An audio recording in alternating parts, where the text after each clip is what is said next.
امتحان بہتر ہوگی۔ بند کتابوں کے ساتھ پہلے آپ عبارت کا مفہوم بیان کریں اور پھر طلباء کو خاموش قرأت کا وقت دیں۔ اس کے بعد ان کی کتابیں بند کروا کر منتخب بچوں کو عبارت کا مفہوم بیان کرنے کے لیے کہیں۔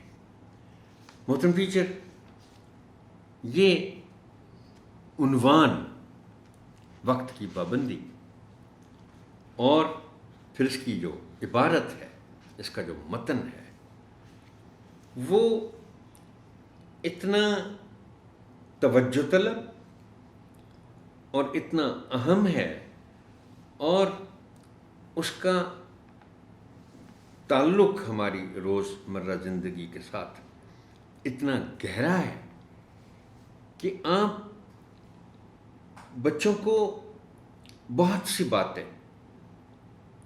اس عبارت کا مفہوم بتاتے ہوئے بتا سکتے ہیں، اور ان کو انہی کی زندگی سے مثالیں لے لے کر آپ بتا سکتے ہیں کہ وقت کی پابندی کے فوائد کیا ہیں اور وقت کی پابندی نہ کرنے کے نقصانات کیا ہیں۔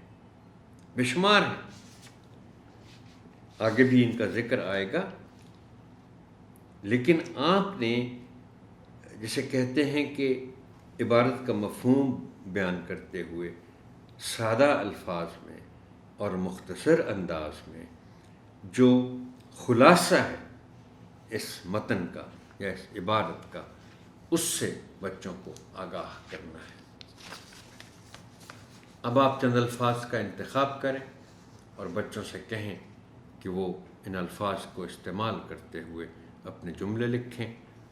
آپ ان کے جملوں کی اصلاح کریں اور پھر نمونے کے طور پر خود بھی ان الفاظ کے جملے بنائیں اور تختہ تحریر پر لکھیں۔